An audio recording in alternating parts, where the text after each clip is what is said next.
days when we didn't really understand this whole process thing and what she was going to go through, we were looking for the golden goose. We were searching the internet, trawling the internet for that treatment which hasn't necessarily been provisioned by the NHS or anywhere else that we could give to her, which was going to be the miracle cure.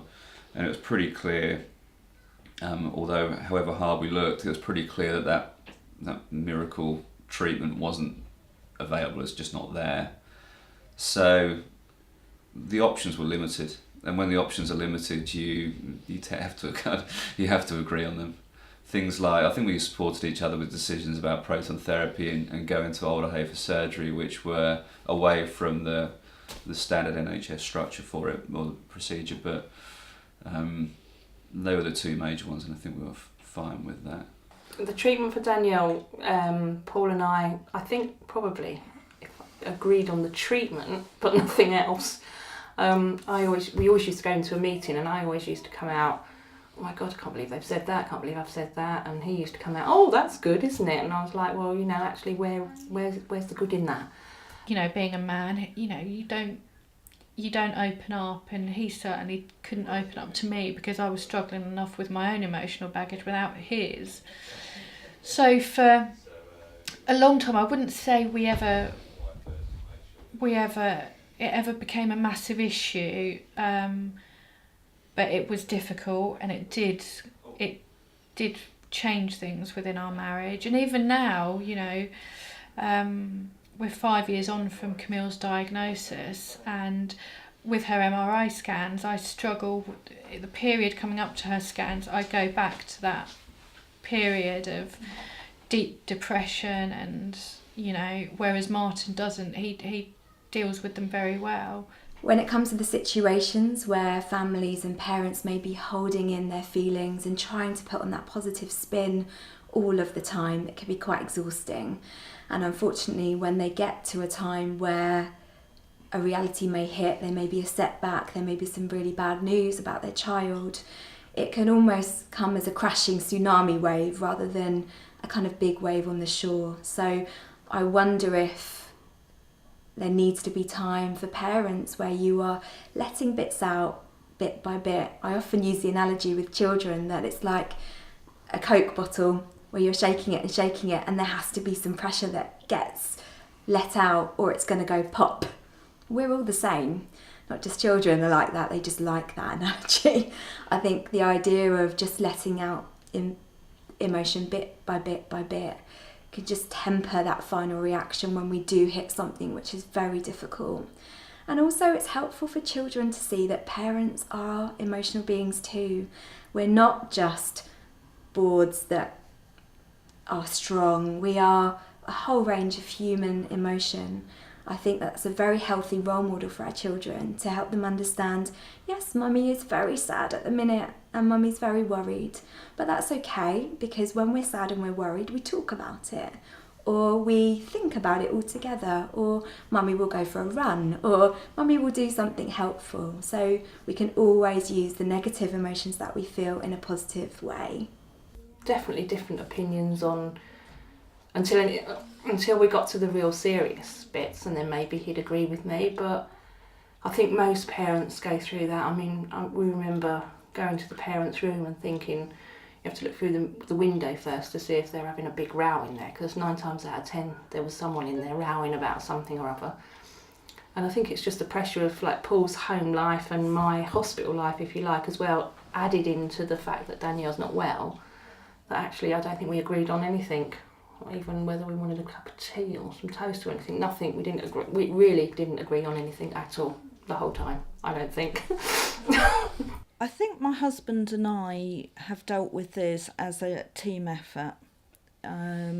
Because I was in hospital with Tyler for weeks and weeks, my husband basically kept things ticking over at home, and what was good was that I could be at the hospital and I didn't have to think about anything that was going on with the house. I think when it came to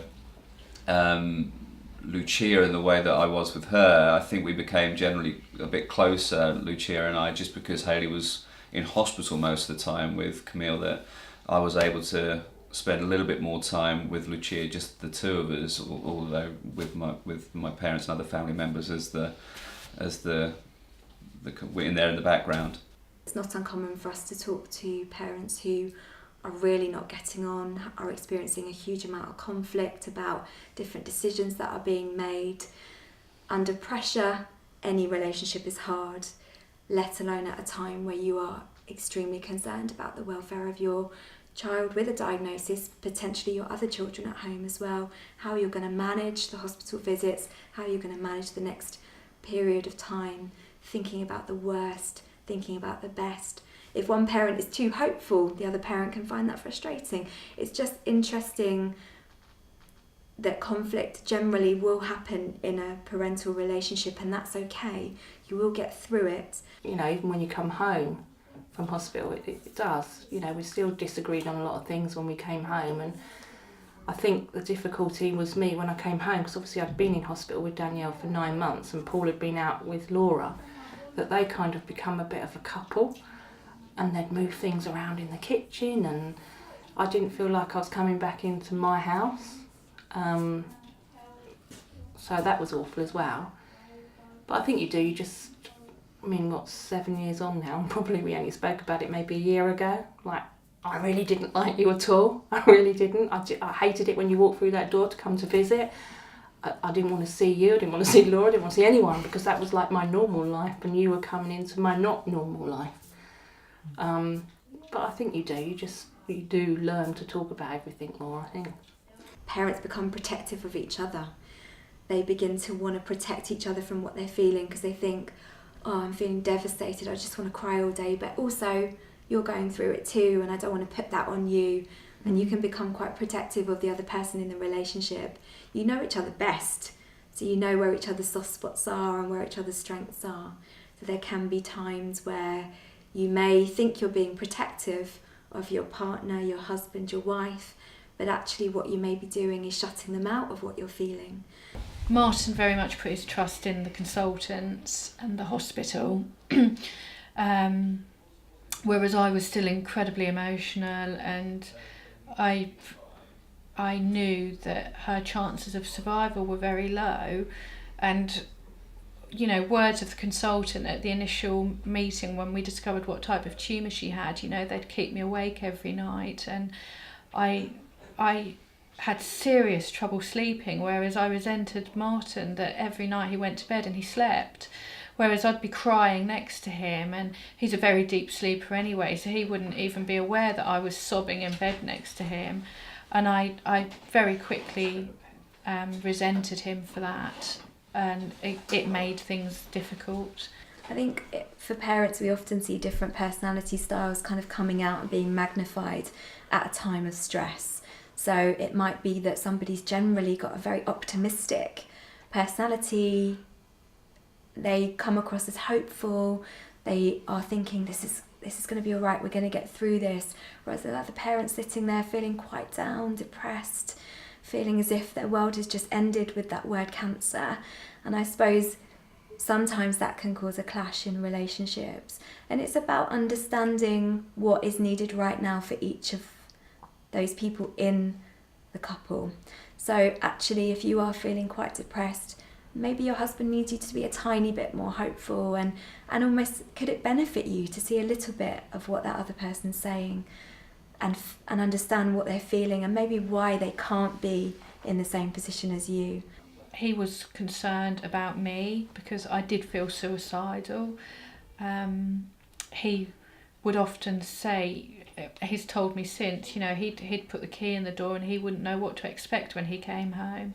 One of the hardest things for me was actually dealing with Hayley's depression about the illness. That was particularly difficult, especially when you're finally out of hospital, you're in the house, and Hayley would struggle to get out of bed numerous days, quite a number of days. And I used to take the children out, Camille and Lucia out, just get out of the house. And there's many times I came back and expected to find her dead. After Camille was diagnosed, I struggled a lot with sleeping, and I was very depressed, suicidal even. But even you feel like even that option has been taken away. You know, ultimately you've got to deal with this child, this poorly child, because she needs you more than anything in the world. And we're very close, Camille and I. We always have been. And so even, you know, the ultimate way out isn't open to you. And you have to, if I don't get up every morning and take her for her hospital appointments, who's going to? You know, I wouldn't leave Martin to deal with that. So feels like every option is just took away from you. And I remember, you know, it's like being buried alive. You know, you feel like there is absolutely nothing you can do. You know, you can barely breathe. And I did become very quickly depressed. Thinking about those times where parents may express quite extreme feelings, like a desire not to be here anymore, or suicidal thinking. From a psychologist's perspective, we would always take that very seriously. We would want to have a think through with that person, you know, was it a spur of the moment gut reaction to a horrendous situation where they don't have any plans or any ideas of actually following through on that desire to not be here anymore?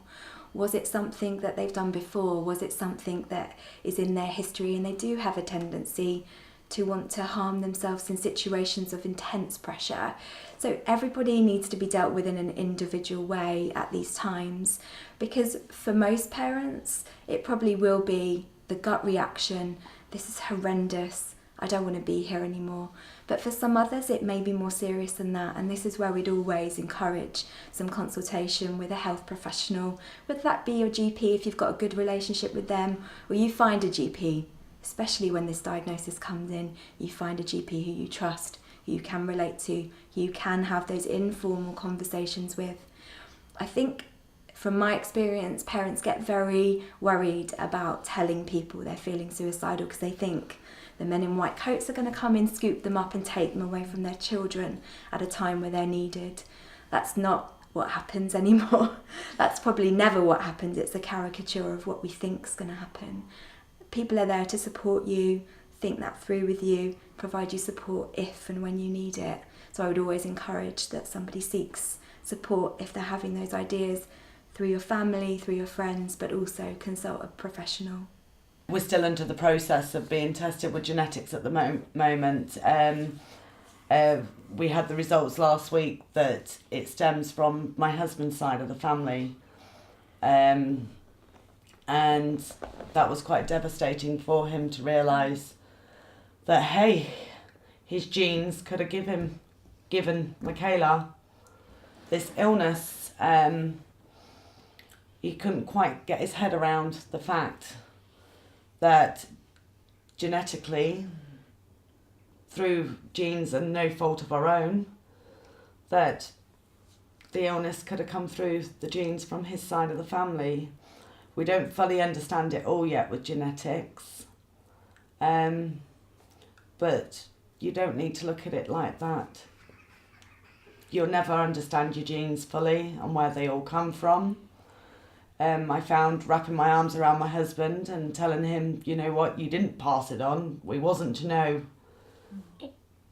that the L2RD1 virus was in your genes, you know, and don't look at it as to start blaming. It isn't a blaming game.